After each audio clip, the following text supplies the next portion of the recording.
ზღვისპირა ქალაქში და მორიგი აღმოჩენები ციფრულ ფოტომატიანეს ფოტოში შემონახული არქივით შეემატა საზოგადო მოღვაწეებისა და უცნობი გმირების ფოტოები, დოკუმენტები და წერილები, რომლებიც ქალაქის ცხოვრების მნიშვნელოვან დეტალებს შეიცავს. ამიერიდან ყველასთვის ხელმისაწვდომია.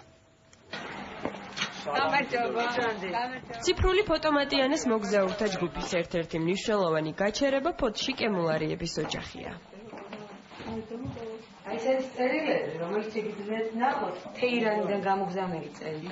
მრავალშვილიანი ოჯახი ევროპული განათლებით და ინტერესებით მე-20 საუკუნის 20-იან, მოგვიანებით კი 30-იან წლებში საბჭოთა რეჟიმის მსხვერპლი გახდა. კემულარიების ფოტო და დოკუმენტური მასალა კი ბევრი წლით საიდუმლო არქივად იქცა.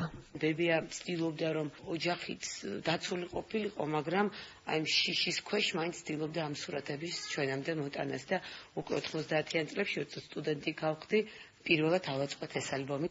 შთამომავლების მიერ გადანახული კემულარიების ოჯახის მდიდარი ფოტოარქივი ჯეოსელის ციფრული მატიანეს გუნდმა თავიდან აღმოაჩინა. დამოუკიდებელი საქართველოს ზღვისპირა ქალაქის ისტორია გამორჩეულად საინტერესო და მრავალფეროვანი აღმოჩნდა.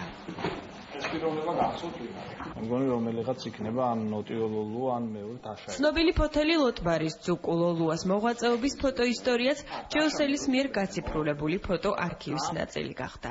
ხარული ვარ რომ დღემდე ამ ადამიანს პატივს მიაგებენ არა მარტო ქალაქ ფოთში, არამედ საერთოდ მთელ საქართველოში. ეხლა დარწმუნებული ვარ რომ მთელი საქართველო იხილავს ამას ინტერნეტის საშუალებით და ყველას შეიძლება ამ მასალის ნახვა. ისტორიული მომენტების და საზოგადოებისთვის ცნობილი სახეების ამსახველი დიდი ფოტოარქივი ფოთის კოლხური კულტურის მუზეუმში შეირჩა. როგორი იყო ზღვისპირა ქალაქი ნიკო ნიკოლაძის მმართველობის დროს. ქალაქის თავის გადაწყვეტილებით განხორციელებული პროექტები და საინტერესო დოკუმენტაციაც ციფრული მატიანეს ნაწილად იქცა. ის მასალები, რომელიც ჩვენ აქ დავხვდა, არის კიდევ ერთხელ ხაზგასმა იმისა, რომ საქართველო იყო ევროპის წევრი და შესაბამისად ის განწყობები იყო მკვეთრად ევროპული, რაც ამ თქვათ პერიოდში ფოთში ჩვენ გვქონდა და მეორე მხრივ ამავდროულად უნიკალური იმ თვალსაზრისით, რომ იყო ქართულიც, ანუ ეთნოგრაფიული თვალსაზრისით, იყო შერწყმა ძალიან ესეთი პოზიტიური აი ამ ორი ამბისა და ჩვენ დავხვდა შეიძლება ითქვას ერთგვარი კარიბჭე იმ ისტორიისა, რასაც იმ პერიოდში საქართველოს ევროპიზაცია ჰქვია.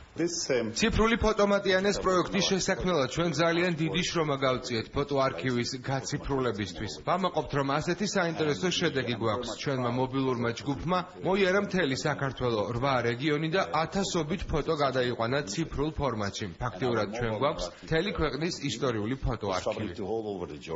საქართველოს პარლამენტის ეროვნული ბიბლიოთეკის და ჯეოსელის სპეციალურმა ჯგუფმა საქართველოს რეგიონებში ოჯახებსა და სხვადასხვა კულტურულ დაწესებულებებში გაფანტული უდიდესი ფოტოარქივის შეგროვება და გაციფრულება გასულ წელს დაიწყეს.